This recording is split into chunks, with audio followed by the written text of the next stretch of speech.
ഹരി ഓം ഏവർക്കും വൃന്ദാവനത്തിന്റെ യൂട്യൂബ് ചാനലിലേക്ക് സ്നേഹപൂർവ്വം സ്വാഗതം. ഞാൻ ദേവനന്ദു. ഇന്നിവിടെ ചർച്ച ചെയ്യാൻ പോകുന്നത് 2024 ജൂലൈ മാസത്തില് മീനം മുതൽ മീനം വരെയുള്ള ഓരോ രാശിക്കാർക്കും എന്തൊക്കെ ഫലങ്ങളാണ് വരിക എന്നാണ് നമ്മൾ ചർച്ച ചെയ്യാൻ പോകുന്നത്. അപ്പോൾ നമുക്ക് ഡീറ്റെയിൽ ആയിട്ട് തന്നെ നോക്കാം അല്ലെ, നമ്മുടെ ഓരോ രാശിക്കാർക്കുള്ള ഫലങ്ങൾ. നമുക്ക് അധികം താമസിക്കാൻ വീഡിയോ കേൾക്കാം. അതിൻ്റെ മുമ്പ് നമ്മുടെ ചാനൽ അധികം പേര് സബ്സ്ക്രൈബ് ചെയ്യാതെയാണ് കാണുന്നത്. ഒന്ന് സബ്സ്ക്രൈബ് ചെയ്ത് സപ്പോർട്ട് ചെയ്യുക. തൊട്ടടുത്ത് തന്നെ ബെല്ലൈക്കനോട് നമ്മൾ തൊട്ട് ആ വീഡിയോ ഇഷ്ടപ്പെട്ടാൽ ലൈക്ക് ചെയ്യാനും മറക്കരുത്. സുഹൃത്തുക്കൾക്ക് വീഡിയോ ഷെയർ ചെയ്യുക കേട്ടോ. അധികം താമസിക്കില്ല, വീഡിയോയിലേക്ക് കിടക്കാം. അതിന് മുമ്പ് വീഡിയോയ്ക്കകത്തൊരു ചെറിയ കാര്യം നിങ്ങൾക്ക് വേണ്ടി ഉണ്ടായിരിക്കും. പൂർണ്ണമായിട്ട് വീഡിയോ കാണാൻ ശ്രമിക്കുക കേട്ടോ. ജൂലൈ മാസഫലം. ചിങ്ങക്കൂർ അഥവാ ചിങ്ങരാശി. മകം പൂരം ഉത്തരം കാടുന്ന 2 നക്ഷത്രമാണ് ചിങ്ങരാശി എന്ന് പറയും. അപ്പൊ ഇവർക്ക് പൊതുവേ ജൂലൈ മാസം എങ്ങനെയുണ്ടെന്ന് ചോദിച്ചു ഒരു സമ്മിശ്ര ഫലമായിട്ട് നമുക്ക് പറയാവുന്നൊരു സമയം തന്നെയാണ് ജൂലൈ മാസം എന്ന് പറയുക. ഇവർക്ക് എന്താണ്, ജൂലൈ 13 കുജനും വ്യാഴം കൂടെ ഒന്നിക്കുമ്പോൾ ഇവർക്ക് അനുകൂലമായ സമയമാണ്. ചിങ്ങരാശിയെ സംബന്ധിച്ച് നോക്കുകയാണെങ്കിൽ ഇവർക്ക് കുജൻ എന്ന് പറയുന്നത് യോഗകാരകനാണ് അല്ലെ. ബുധൻ 12-ലാണ്. ജൂലൈ 19 ഒക്കെ കൂടി എന്ത് ചെയ്യും, വരുമാനമൊക്കെ പയ്യെ വർദ്ധിച്ചു തുടങ്ങുന്ന സമയമായിരിക്കും. ഇപ്പോൾ മൊത്തത്തിൽ ചെലവിച്ചിട്ട് കൂടുതലായിരിക്കും. എന്നിരുന്നാലും നിങ്ങൾക്ക് എന്താണ്, ജൂലൈ 19 ഒക്കെ മുതൽ നിങ്ങൾക്ക് വരുമാനവും വർദ്ധിച്ചു തുടങ്ങും. സോ അതുകൊണ്ട് നിങ്ങൾക്ക് എന്ത് ചെയ്യാം, ചിലവ് വരവ് ഒരു ഈക്വൽ ലെവലിൽ നിങ്ങൾക്ക് കൊണ്ടുപോകാൻ പറ്റും. ചിലവ് ഒരു ഈക്വൽ രീതി ബാലൻസ് ചെയ്ത് നിങ്ങൾക്ക് കൊണ്ടുപോകാൻ സാധിക്കും. അതുപോലെ തന്നെ തൊഴിൽ ബിസിനസ് സംബന്ധമൊക്കെ നോക്കുകയാണെങ്കിൽ 7 ശനി നിങ്ങൾക്ക് കുറച്ച് എന്താണ് ചെറിയ ചെറിയ പ്രശ്നങ്ങൾ, വർക്ക് പ്രഷേഴ്സ് ഒക്കെ ഉണ്ടാക്കാൻ സാധ്യതയുണ്ട്. നല്ല ജോലി ബിസിനസ്സൊക്കെ ഉണ്ടാവാൻ യോഗമുള്ള സമയം തന്നെയാണ്, കുഴപ്പമൊന്നുമില്ല. പക്ഷെ നമുക്ക് എന്ത് ചെയ്യാം, എന്തൊരു സാറ്റിസ്ഫാക്ഷൻ കുറവുണ്ടാവാം. നമുക്ക് ജോലി കിട്ടി, പക്ഷെ ആ ജോലിയോട് തൃപ്തി കുറവ്. നമുക്ക് നല്ല രീതിയിൽ ബിസിനസ് ഉണ്ട്, എന്നിരുന്നാലും ആ ബിസിനസ് പോരാ എന്നൊരു ചിന്ത, അല്ലെങ്കിൽ ആ ബിസിനസ് അത്ര സാറ്റിസ്ഫാക്ഷൻ കിട്ടുക, നമുക്ക് എന്ത് കിട്ടിയാലും ഒരു സാറ്റിസ്ഫാക്ഷൻ കുറവുള്ള അവസ്ഥ ഈ ഒരു ജൂലൈ മാസം നിങ്ങൾക്ക് അനുഭവപ്പെടും. ഓക്കെ, കൂടെ നിൽക്കുന്നവർക്ക് തോന്നും അവർക്ക് എന്ത് കിട്ടുന്നു മതിയാവുന്നില്ലല്ലോ എൻ്റെ ചിന്തയൊക്കെ തോന്നും. പക്ഷെ അതൊന്നും വലിയ കാര്യത്തിൽ വേഗം വെക്കണ്ട കേട്ടോ. നിങ്ങൾ അധ്വാനിക്കുക, നിങ്ങൾക്ക് അതിനുള്ള പ്രതിഫലമാണ് ലഭിക്കുക. അപ്പം അത് പേടിക്കണ്ട. പിന്നെ ആ സാറ്റിസ്ഫാക്ഷൻ കുറവിന് നിങ്ങൾ എന്ത് ചെയ്യാം, ഒത്തിരി ഓവർ എക്സ്പെക്ടേഷൻ ഒന്നും വെക്കാതിരുന്നാൽ മതി. സോ നിങ്ങൾക്ക് എന്ത് ചെയ്യാം, നിങ്ങൾക്ക് കിട്ടുന്നത് നിങ്ങൾക്ക് സന്തോഷമായിട്ട് മാറി തുടങ്ങും. അതല്ലെങ്കിൽ നിങ്ങൾക്ക് എന്ത് ചെയ്യാം, സാറ്റിസ്ഫാക്ഷൻ നല്ല രീതിയിൽ കുറയാൻ സാധ്യതയുണ്ട് കേട്ടോ. കുടുംബകാര്യങ്ങൾ നോക്കുകയാണെങ്കിൽ ഗുരുവും കുജനൊക്കെ ചേർന്ന് കഴിയുമ്പം നിങ്ങൾക്ക് ചില ഭാഗ്യ അനുഭവങ്ങളൊക്കെ ജീവിതത്തിൽ നടക്കും. പങ്കാളികളുടെ ഇടയിലായാലും അനുകൂലമായ അവസ്ഥയിലേക്ക് ഉണ്ടാക്കാവും. അതുപോലെ നമുക്കൊരു ഫാമിലി സപ്പോർട്ട്, കുടുംബത്തിൻ്റെ സപ്പോർട്ട് നമ്മുടെ ജീവിതത്തിൽ നമുക്ക് വന്ന് കിട്ടും. അതേപോലെ തന്നെ പ്രണയ വിവാഹത്തിനൊക്കെ നോക്കുന്നവർ, എസ്പെഷ്യലി ഇന്റർകാസ്റ്റ് മാരേജൊക്കെ നോക്കുന്നവർക്കാണെങ്കിൽ നടക്കാൻ യോഗമുള്ള സമയമാണ്. നടത്താനൊക്കെ പറ്റുന്ന സമയം തന്നെയാണ് വിവാഹ കാര്യങ്ങളൊക്കെ. അതുപോലെ തന്നെ വിദ്യാർത്ഥികളുടെ കാര്യം നോക്കുകയാണെങ്കിൽ രാഹു കേതു 2 നിന്നുകൊണ്ട് ചെറിയ ചെറിയ പ്രശ്നങ്ങൾ, ചെറിയ തടസ്സങ്ങളൊക്കെ ചെയ്യും. എന്നിരുന്നാലും ഇതിനൊക്കെ നമുക്ക് മറികടന്ന് കൊണ്ടുപോകാനൊക്കെ സാധിക്കും. നമുക്ക് വിജയത്തിലേക്ക് എത്താൻ സാധിക്കും. ജീവിത പങ്കാളിയുമായിട്ട് ചെറിയ അഭിപ്രായ വ്യത്യാസങ്ങളൊക്കെ നമ്മുടെ ജീവിതത്തിൽ ഉണ്ടാവാൻ സാധ്യതയുണ്ട്. സോ അതൊക്കെ മനസ്സിലാക്കി ഇതിനൊക്കെ ഒന്ന് ചില കാര്യങ്ങൾ വിട്ടുകൊടുത്തൊക്കെ നിന്ന് കഴിഞ്ഞാൽ നമുക്ക് നല്ല രീതിയിൽ മുന്നോട്ട് പോകാൻ പറ്റും. ചെറിയ കലഹങ്ങളൊക്കെ ഉണ്ടാവാനും സ്ഥലം വെക്കാനൊക്കെ സാധ്യതയുള്ള സമയമാണ്. കുറേ കാര്യങ്ങൾ നടക്കുമ്പോഴും എന്താണ്, നമുക്കൊരു ക്ഷമ. എന്തുവരും ഇങ്ങനെ പെട്ടെന്ന് കിട്ടുമെന്ന് വിചാരിക്കില്ല. നിങ്ങൾ എന്ത് ചെയ്യുക, കുറച്ച് ക്ഷമയൊക്കെ വെച്ച് കാത്ത് സൂക്ഷിച്ചു കഴിഞ്ഞാൽ നിങ്ങൾക്ക് ഓരോ കാര്യങ്ങൾ നടന്നു കിട്ടുമ്പോൾ ക്ഷമയുണ്ടെങ്കിൽ നിങ്ങൾക്ക് അനുകൂലമായിട്ടൊരവസ്ഥയിൽ നിങ്ങൾക്ക് എത്താൻ പറ്റും. അതുപോലെ ചില ചിന്തകൾ നമുക്ക് എന്ത് ചെയ്യും, നല്ല ടെൻഷൻ, സ്ട്രെസ്, ദേഷ്യം ഇതൊക്കെ ഉണ്ടാക്കാൻ സാധ്യതയുണ്ട്. സോ അതുകൊണ്ട് അത് അവോയ്ഡ് ചെയ്യുക കേട്ടോ. അതിനെ അവോയ്ഡ് ചെയ്യുക എന്ന് പറഞ്ഞാൽ അല്ലെങ്കിൽ അങ്ങനെ ശ്രമിക്കണമെന്നല്ല പറഞ്ഞാൽ, നിങ്ങൾ അവോയ്ഡ് ചെയ്യുക. എന്നാൽ മാത്രമേ നിങ്ങൾക്ക് നിങ്ങളുടെ ലൈഫ് കുറച്ച് സ്മൂത്തായിട്ട് കൊണ്ടുപോകാൻ പറ്റുള്ളൂ എന്ന് മനസ്സിലാക്കാം. ഈ കിട്ടുന്ന കുറച്ച് നല്ല സമയങ്ങളൊക്കെ നിങ്ങൾക്ക് അനുകൂലമായി യൂസ് ചെയ്ത് കഴിഞ്ഞാൽ നമുക്ക് നല്ല രീതിയിൽ വിജയത്തിലോട്ട് എത്താൻ പറ്റും. അതുപോലെ ആരോഗ്യ കാര്യങ്ങളിൽ നല്ല ശ്രദ്ധ ആവശ്യമാണ്. ചെറിയ പ്രശ്നങ്ങൾ വന്നാലും നിങ്ങൾ എന്ത് ചെയ്യുക, കൃത്യമായിട്ടൊരു വൈദ്യ പരിശോധനയൊക്കെ നടത്തുന്നത് ഉത്തമമായിട്ടുള്ള കാര്യമാണ്. അതുപോലെ തന്നെ ഈ മുതിർന്നവരുടെ കാര്യത്തിലൊക്കെ നോക്കുകയാണെങ്കിലും നിങ്ങളുടെ സേവിങ്സ് നോക്കുക. നിങ്ങൾ പുതിയ വരുമാനം ഉണ്ടാക്കാൻ നോക്കുകയില്ലെങ്കിലും നിങ്ങൾ എന്ത് ചെയ്യുക, സേവിങ്സ് സൂക്ഷിക്കാൻ നോക്കുക. നിങ്ങളുടെ കയ്യിൽ നിൽക്കുന്ന കൈമുതൽ നഷ്ടമായി പോകാതിരിക്കാൻ പ്രത്യേകം ശ്രദ്ധിക്കുക കേട്ടോ. അപ്പം ഇത്രയൊക്കെ ശ്രദ്ധിച്ചു കഴിഞ്ഞാൽ നിങ്ങൾക്ക് എന്ത് ചെയ്യാൻ പറ്റും, ചിങ്ങരാശിക്ക് ഈ ഒരു ജൂലൈ മാസത്തിൽ അനുഭവമായിട്ടൊരു അവസ്ഥയിലേക്ക് എത്തിക്കാൻ സാധിക്കും. ഇത്ര കാര്യങ്ങളൊക്കെ ചിന്തിക്കുക. അധികമായിട്ട് ടെൻഷൻ അടിക്കുക, അധികമായിട്ട് എന്ത് ചെയ്യാതെ മറ്റുള്ളവരോട് പോയി വഴക്കുണ്ടാക്കാനോ ഇതൊന്നും നിൽക്കാതെ നിങ്ങൾ നിങ്ങളുടെ കാര്യം നോക്കി മുന്നോട്ട് പോയി കഴിഞ്ഞാൽ നിങ്ങൾക്ക് ഓക്കെ, കുഴപ്പമില്ലാതെ മുന്നോട്ട് പോകാൻ പറ്റും കേട്ടോ. അപ്പം ഇത്രയൊക്കെയാണ് പൊതുവെ എന്താണ് രാശിഫലം എന്ന് പറയുക. നിങ്ങൾക്ക് മനസ്സിലായെന്ന് വിചാരിക്കുന്നു. ജീവിതത്തിൽ നമുക്കുണ്ടാകുന്ന പല പ്രശ്നങ്ങളും നമ്മളൊന്ന് കൃത്യമായിട്ട് നോക്കി കണ്ടു കഴിഞ്ഞാൽ നമുക്കത് പരിഹരിക്കാവുന്നേ ഉള്ളൂ. ചില പ്രശ്നങ്ങൾ നമ്മൾ വലുതാണ് വിചാരിക്കുന്നതുകൊണ്ട് വലുതാവുന്ന ചില പ്രശ്നങ്ങളുണ്ട്. നിസ്സാരം മറ്റുള്ളവർ നോക്കുമ്പോൾ അത് ചെറിയ പ്രശ്നമായിരിക്കാം, പക്ഷെ നമ്മുടെ ദൃഷ്ടിയാൽ നമ്മൾ നോക്കുമ്പോൾ എന്താണ്, അതൊരു വലിയ പ്രശ്നമായിട്ട് നമുക്ക് തോന്നുകയാവാം. അപ്പം ആ വലിയ പ്രശ്നം എന്താണ് എങ്ങനെ സിമ്പിളായിട്ട് പരിഹരിക്കാം എന്ന് കൃത്യമായിട്ട് മനസ്സിലാക്കി അതിനെ കൃത്യമായിട്ട് നമ്മുടെ ബുദ്ധിയും നമുക്ക് ഒരു ലോജിക്കൊക്കെ ഉപയോഗിച്ച് നമുക്കതിനൊക്കെ മറികടന്ന് മുന്നോട്ട് പോകാൻ സാധിക്കും അല്ലേ. അപ്പം അതിനെ കൃത്യമായിട്ട് വീക്ഷിക്കുക. അതുപോലെ തന്നെ വലിയൊരു ഒരു ഇൻവെസ്റ്റ്മെൻറ്റ് ബിസിനസ് കാര്യങ്ങളിലേക്ക് ഇറങ്ങുന്നു, പുതിയൊരു ആരംഭം തുടങ്ങുന്നു, അല്ലെങ്കിൽ എന്തെങ്കിലും പ്രധാനപ്പെട്ട കാര്യങ്ങളൊക്കെ ചെയ്യുന്നു, ഇതിനൊക്കെ നമ്മൾ ഈ പൊതുഫലം മതിയോ എന്ന് ചോദിച്ചാൽ പോരാ. കാരണം നിങ്ങൾ തന്നെ പലപേരും പറഞ്ഞിട്ടുണ്ട് നമുക്ക് ഈ ഫലങ്ങളൊന്നും പകുതി ലഭിക്കുന്നില്ല എല്ലോ എന്ന്. അപ്പം നമ്മുടെ വ്യക്തിപരമായിട്ടൊരു കാര്യത്തിൽ നമ്മൾ മുന്നോട്ട് ഇറങ്ങുമ്പോൾ നമുക്ക് നല്ല പ്രധാനപ്പെട്ടൊരു കാര്യമാണ്. എങ്ങനെയൊക്കെ ആണെങ്കിൽ നമ്മൾ എന്താണ് കൃത്യമായി എക്സ്പേർട്സിനോട് ചോദിച്ച് തന്നെ മുന്നോട്ട് പോകുക. നമ്മൾ വ്യക്തിപരമായിട്ടൊരു പ്രശ്നം നോക്കണം.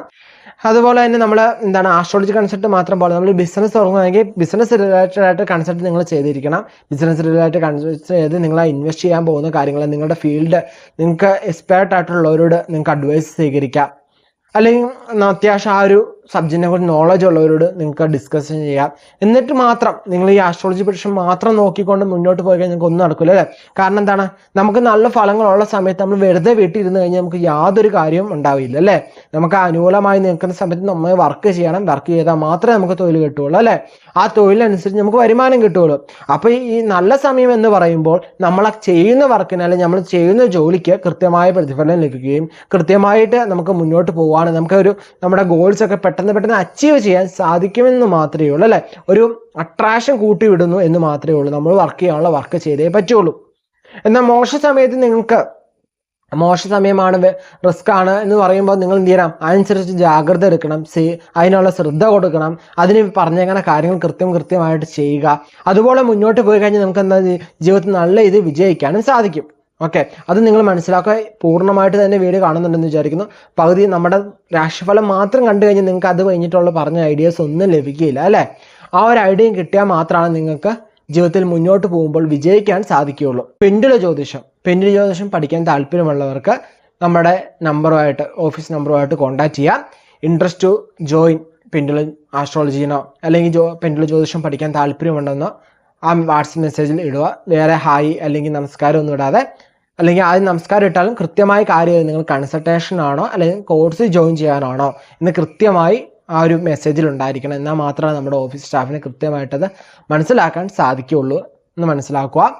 പെൻഡുല ജ്യോതിഷം നമ്മൾ അടുത്ത ബാച്ച് നമ്മൾ ലോഞ്ച് ചെയ്യുകയാണ്. നമ്മുടെ അടുത്ത ബാച്ച് ആരംഭിക്കുക. അപ്പം ആ ബാച്ചിലേക്ക് നമുക്ക് ചേരാൻ താല്പര്യമുണ്ടെങ്കിൽ മെസ്സേജ് ചെയ്യാവുന്നതാണ് കേട്ടോ. അപ്പം നമ്മൾ പറഞ്ഞു വന്നത് നമ്മുടെ ഈ ഒരു പൊതുഫലം എന്ന് പറയുന്നത് നമുക്ക് എന്താണ് ഒരിക്കലും വ്യക്തിപരമായിട്ടുള്ള പ്രശ്നമായിട്ട് നിങ്ങൾക്ക് എടുക്കാൻ സാധിക്കില്ല. അത് നമുക്ക് ആർക്കെടുക്കാൻ പറ്റില്ല. നമുക്ക് തന്നെ അറിയാം, ഈ ഒരു വീഡിയോ കാണുന്ന എത്ര പേരുണ്ടോ അത്രയും പേരുടെയും പൊതുവായിട്ടാണ് നമ്മൾ ഈ ഒരു ഫലം പറയുന്നത് അല്ലേ. മേടരാശി അല്ലെങ്കിൽ ഇടവരാശി മിഥുനരാശി ഓരോ രാശിക്കാരുടെയും ആ രാശി ജനിച്ചവരുടെ പൊതുവായിട്ടുള്ള ഫലം. സോ എന്താണ് ഇവിടെ ഈ ഒരു രാശി ചിന്തിക്കുമ്പോൾ നിങ്ങൾക്ക് നക്ഷത്ര വ്യത്യാസം ഉണ്ടാവാം.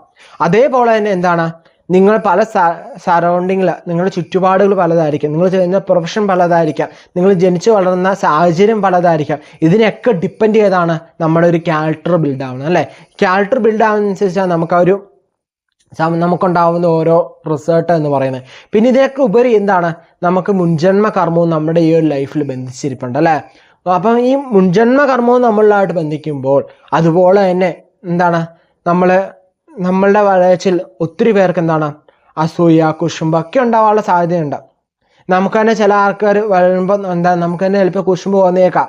അപ്പോൾ എന്താണ് നമ്മുടെ ആ തോന്നൽ അത് നമ്മളെ അഫക്റ്റ് ചെയ്യുന്നുണ്ട്. കാരണം നമ്മുടെ ചിന്തയാണ്, ആ ചിന്തയ്ക്ക് നമ്മളൊരു അട്രാക്ഷൻ ഫോഴ്സ് ഉണ്ടല്ലേ. അപ്പം അതൊക്കെ ചിന്തിച്ച് നിങ്ങൾ മനസ്സിലാക്കാൻ, നിങ്ങൾ നല്ല കാര്യങ്ങൾ മാത്രം ചിന്തിച്ച് മുന്നോട്ട് പോകാം. നമുക്ക് നല്ലത് ലഭിക്കണമെങ്കിൽ നമ്മൾ എന്ത് ചെയ്യണം, നല്ലത് അങ്ങോട്ട് കൊടുക്കണം അല്ലേ. നമുക്കൊരാൾക്ക് നന്മ ചെയ്യാൻ സാധിച്ചെങ്കിൽ മാത്രമാണ് മറ്റുള്ളവർക്ക് നമുക്ക് നന്മ തരാൻ സാധിക്കുള്ളൂ, നമ്മളിലേക്ക് നന്മ എത്തുകയുള്ളൂ അല്ലേ. അപ്പം ഈ നമ്മൾ ചെയ്യുന്ന ഓരോ കർമ്മത്തിനും അല്ലെങ്കിൽ നമ്മൾ പലരും പറയാറുണ്ട് എനിക്ക് മാത്രമേ എപ്പോഴും ഈ മോശ സമയം സംഭവിക്കുന്നുള്ളൂ, മറ്റുള്ളവർക്ക് അല്ലെങ്കിൽ നമ്മുടെ ശത്രുക്കൾക്ക് ഭയങ്കര നല്ല സമയമാണ് എന്നൊരു ചിന്ത നമ്മുടെ മനസ്സിലുണ്ടാവാം. അതിന് കാരണം ചിലപ്പം അവർക്ക് ആ ടൈമിൽ നല്ല ദൈവാധീനം ഉണ്ടാവാം. അത് മാത്രമല്ല അവരെന്ത് ചെയ്യണം, മുൻജന്മ കർമ്മത്തിൽ അവർ നല്ല ഫലങ്ങൾ ചെയ്തിട്ടുണ്ട്, അതിൻ്റെ ഫലങ്ങളൊക്കെ അവർ ഈ ജന്മത്തെ അനുഭവിക്കുക. അപ്പം നിങ്ങൾ ഈ ജന്മത്തിൽ മാക്സിമം നല്ല കാര്യങ്ങൾ ചെയ്യുക. നിങ്ങൾക്ക് ഈ ജന്മത്തിൽ നമുക്ക് നല്ല രീതിയിൽ ചെയ്യാൻ പറ്റിയിട്ടില്ലെങ്കിലും ഈ ജന്മത്തിൽ എന്ത് ചെയ്യുക, നല്ല രീതിയിലുള്ള കാര്യങ്ങൾ ചെയ്യണം. മുൻജന്മ കർമ്മം ഇനി നമുക്കൊന്നും ചെയ്യാൻ പറ്റില്ല, ചേഞ്ച് ചെയ്യാൻ പറ്റില്ല. സോ നമ്മൾ എന്ത് ചെയ്യുക, ഈ ജന്മത്തിൽ നല്ല കാര്യങ്ങൾ ചെയ്യുക. ഓക്കെ, അപ്പം നമുക്ക് അതിനനുസരിച്ചുള്ള നല്ല കാര്യങ്ങളൊക്കെ നമുക്ക് ലൈഫിൽ എന്താണ് അട്രാക്റ്റ് ചെയ്തുകൊണ്ടേ ഇരിക്കും കേട്ടോ. അപ്പം അത് മനസ്സിലാക്കുക. ഒരു നല്ല കാര്യത്തിലോട്ട് ഇറങ്ങുമ്പോൾ അല്ലെങ്കിൽ പ്രധാനപ്പെട്ട ഒരു കാര്യത്തിലോട്ട് ഇറങ്ങുമ്പോൾ നിങ്ങൾ നിർബന്ധമായിട്ടും വ്യക്തിപരമായിട്ട് പ്രശ്നം നോക്കി അല്ലെങ്കിൽ വ്യക്തിപരമായിട്ട് ജാതകം പരിശോധിക്കുകയോ അല്ലെങ്കിൽ പ്രശ്നം ചിന്ത ചെയ്യുകയോ ചെയ്യണം നിർബന്ധമായിട്ടും. എന്നാൽ മാത്രമേ നമുക്ക് എന്താണ് ഒരു കാര്യത്തിൽ ഇറങ്ങുമ്പോൾ നമുക്ക് അനുകൂല സമയമാണ്. നമ്മുടെ ജാതകത്തിൽ നമുക്ക് പക്ഷേ മോശമാണെങ്കിൽ നമുക്ക് ഈ അനുകൂല ഫലം നമുക്ക് ലഭിക്കുകയില്ല. അതുകൊണ്ട് തന്നെ നമ്മൾ ഇറങ്ങുന്ന കാര്യങ്ങൾ ചിലപ്പോൾ എപ്പോഴും മോശമായി സംഭവിക്കാം. അപ്പോൾ അതുകൊണ്ട് തന്നെ അത് ചിന്തിക്കുക. പൂർണ്ണമായിട്ട് വീഡിയോ മനസ്സിലായെന്ന് വിചാരിക്കുന്നു. ഇതിൽ സംശയം ഉണ്ടെങ്കിൽ എന്ത് ചെയ്യുക, താഴെ കമൻറ്റ് ചെയ്യുക. പേരും നക്ഷത്രം താഴെ കമൻറ്റ് ചെയ്യുകയാണെങ്കിൽ നമ്മുടെ ക്ഷേത്രത്തിൽ നടക്കുന്ന വഴിപാടിലും പൂജയിലും നിങ്ങളുടെ പേരും നക്ഷത്രം ഉൾപ്പെടുത്തുന്നതായിരിക്കും. പേരും നക്ഷത്രം വ്യക്തമായിട്ട് തന്നെ ഇടുക കേട്ടോ. പേര് നക്ഷത്രം എന്ന രീതിയിൽ തന്നെ ഇടുക. ഒരു കുടുംബത്തിലുള്ള എല്ലാവരുടെയും ഉണ്ടെങ്കിൽ ആ ഒരു മെസ്സേജിലായിട്ടോ അല്ലെങ്കിൽ സെപ്പറേറ്റ് മെസ്സേജ് ഇട്ടാലും കുഴപ്പമില്ല, മിക്സ് ആയി പോവാതിരിക്കാൻ പ്രത്യേകം ശ്രദ്ധിക്കുക കേട്ടോ. ഒരാളുടെ പേര് നക്ഷത്രം വേറൊരാളുടെ പേര് മാത്രം എടുത്ത് അടുത്ത കമൻറ്റ് നക്ഷത്രം മാത്രം ഇട്ടാൽ നമുക്ക് മനസ്സിലാക്കാൻ സാധിക്കില്ല. അങ്ങനെയുള്ള മെസ്സേജ് നമ്മൾ ഇഗ്നോർ ചെയ്ത് വിടുകയുള്ളൂ. കൃത്യമായിട്ടുള്ളവരെ മാത്രം നമ്മൾ എന്ത് ചെയ്യുള്ളൂ, കറക്റ്റായിട്ട് ലിസ്റ്റ് ചെയ്ത് നമ്മുടെ ഒരു ഇതിൽ നമ്മൾ ആഡ് ചെയ്യുള്ളൂ. അപ്പോൾ അത് മനസ്സിലാക്കുക. അതുപോലെ തന്നെ നിങ്ങൾക്ക് പെൻഡുലം ജ്യോതിഷം പഠിക്കാൻ താല്പര്യമുണ്ടെങ്കിൽ കാണുന്ന നമ്പറിലേക്ക് കോൺടാക്ട് ചെയ്യുക കേട്ടോ. സ്ക്രീനിൽ കാണുന്ന നമ്പറിൽ കോൺടാക്ട് ചെയ്യുക. എന്നിട്ട് പെൻഡുലം ജ്യോതിഷം പഠിക്കാൻ താല്പര്യമുണ്ടെന്ന് ഇടുക കേട്ടോ. എന്നാൽ മാത്രമാണ് അത് അവർക്ക് കൃത്യമായിട്ട് മനസ്സിലാവുള്ളൂ. നിങ്ങൾ കോഴ്സിന് വന്നതാണ് കൺസൾട്ടേഷന് വന്നതാണ് മനസ്സിലാവുള്ളൂ കേട്ടോ. കോൾ ചെയ്തോളൂ. കിട്ടിയില്ലെങ്കിലും നിങ്ങൾ എന്ത് ചെയ്യുക, വാട്സപ്പ് മെസ്സേജ് ഇട്ടാലും മതി കേട്ടോ. വിളിച്ച് എപ്പോഴും കിട്ടുന്ന നിർബന്ധമില്ല. വാട്സപ്പ് ചെയ്തിട്ടാൽ എപ്പോഴെങ്കിലും കാണുമ്പോൾ എന്ത് ചെയ്യും, ഓഫീസ് സ്റ്റാഫ് നമ്മളോ ആരെങ്കിലുമൊക്കെ എന്ത് ചെയ്യും, അതിന് റിപ്ലൈ കൃത്യമായിട്ട് നൽകും കേട്ടോ.